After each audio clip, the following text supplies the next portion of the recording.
92Q Nashville's R&B and throwbacks to Kenny's World Morning Show. Y'all know when something's happening in the community, man, we try to be right up on top of it. And you probably saw a story going on around about Shugga High. Yeah. And what's happening with that situation. So we wanted to get a little more, into it a little bit. So we got a special guest in the studio to do that for us. Sissy Brown, who we got? We have Mike True in the studio to My talk man, about True. Mike his situation. And no, he did not bring food. Yeah. All right. Okay. But it's good, though. Yeah, it is.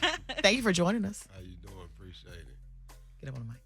I said, how you doing? Appreciate it. Yeah. So, just to give a backstory real quick, the owner of Shugga High, Kathy Leslie, has filed a lawsuit against her landlord stating she was denied the right to refusal for Shugga High. TriStar has filed a letter of intent proposing a freestanding ER, but now they have since retracted that according to documents. Mike is here to talk about why this is going on as far as the right to refusal, why she needs to stay there, and what you're doing about it to combat TriStar. Well, I seen that they Channel 2 ran a news interview saying that it's that they're not taking that location, so to say, that they're not affecting Shugga High. The litigation is still ongoing and the issue is still at hand. So to me, that was just it's like they got word that the community is organizing, so they put that story out to make people think that we got what we wanted when we didn't. Oh. So it's still going, so that could still happen. Yes, she's still in litigation. The issue has not been resolved, and we still need everybody to show up at 600 Woodland Street at East Park today at 6:30. Oh, wow. Today. At 6:30. So they're holding another meeting. And then the last meeting that they had was at McFerrin Park, and it was supposed to be the proposal being introduced to the community and have the community be able to speak to them. And, I'll figure out what's going on and why here, why are you choosing this location? And it was just a fluff session. They basically just stood around and passed out lunch boxes. So what they trying to do is just appease us and not actually do anything. And I'm all for healthcare and bringing, more healthcare opportunities to the city. But that location is not a great location. They're already building a 256-unit apartment on that corner. Another black-owned business has an Airbnb right there. Then you have Shugga High. If that goes right there, I don't know if y'all know where that actually is located. It's like a V corner. Yeah. That is not a good location for that. And we already have the traffic about to be even more traffic in that area due to the downtown changing.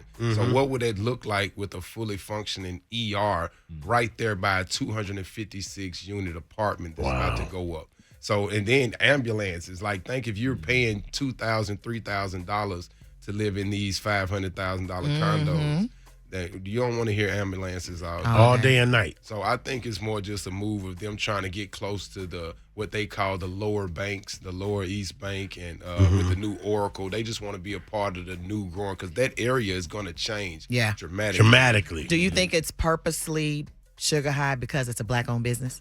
I'm not going to say that, but I will say that it's easier to take from black people than it is from white people. Well, and she's matched the offer. From what I've read, she's matched, the offer. Did. So it's not like it's something that they can say, oh, well, you don't have the money or you don't have the capital or the assets or something. She's actually matched it, correct? She matched it. They basically saying, who are you to say that we have to give you first rights of refusal? But she's like, well, it's in my contract. Right. Her initial contract, correct? And we know, here. we know she's a lawyer, so we know she dotted all the I's, crossed all the T's, yeah. Yeah, I mean, so. Y'all just picked a fight with the wrong person. Yeah, absolutely. And then what people don't know, I'm from out east. You see what I'm saying? So that's my community, and I've watched it change dramatically. And I was there when there was gangbanging, drug dealing, prostitution. Right, exactly. And not once did you think we needed an ER then. And I know for a fact, because if you know who I am, I know crime has went down in that area. Yes, I know that. You've helped that, too. You've attributed to that. So it's not as much injuries or whatever they say. So it's not a necessity as they're trying to push it to be.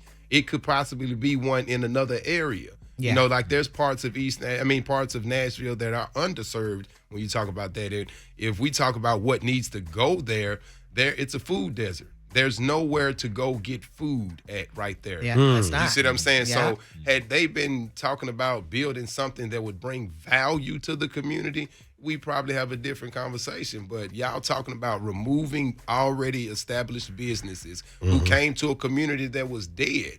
She could have put her business anywhere. She chose to put it in our community. And now they want to just push her out for an ER that's going to be basically in the way, cause a lot of confusion, a lot of traffic, and a lot of disappointed residents. Absolutely. Give us that address again for tonight. Tonight, 6:30, right? Yeah, let me pull this. 600? Tonight is 600 Woodland Street at East Park at 6:30 p.m. We need all the community to come and show support and know that story they aired on TV, Channel 2, is, to me, fluff. Like, it has not been settled. And I think what happened is that they didn't expect the community to stand up. And I'm sure that once people start seeing Mike True attached to it, they like, the community really coming. So let's give them something to appease them. And it slightly worked. Everybody thought that story gave us a victory, but it's not a victory. Right. The litigation still go on, and she's still I don't want to use the word fight, but she's still, in a battle for her business. Is tonight a decision, or is it just the talk? I honestly don't know, because from what I know, and it says a proposed. So proposal means that it's not final. We're talking about it. Yeah. You see what I'm saying? But from what I've heard, they've already pulled permits and everything. If they basically acquire that parcel, they can start building immediately. So my thing is, how you already got all of this in place and you ain't even acquired the land. So what that mean? All right, guys, we're going to find out what's happening with this. Of course, we're going to keep you abreast of this. We support so many black-owned businesses and operations in town, and that's one of our favorites too. Just to be full disclosing on that, but we want to make sure that the right and proper steps are taken, and sometimes putting the light on it and making sure that the light stays on it makes that happen. So thank you, Mike True, for doing what you do. The man. weather's nice this evening. Get on out there to Eastland. Is it Eastland? 600 Woodland Street at 6:30. All right, today. Get out there. We'll see you there. Thank you, Mike. Thank you, Mike True, man. Keep doing what you do, bro. Thanks. Appreciate you.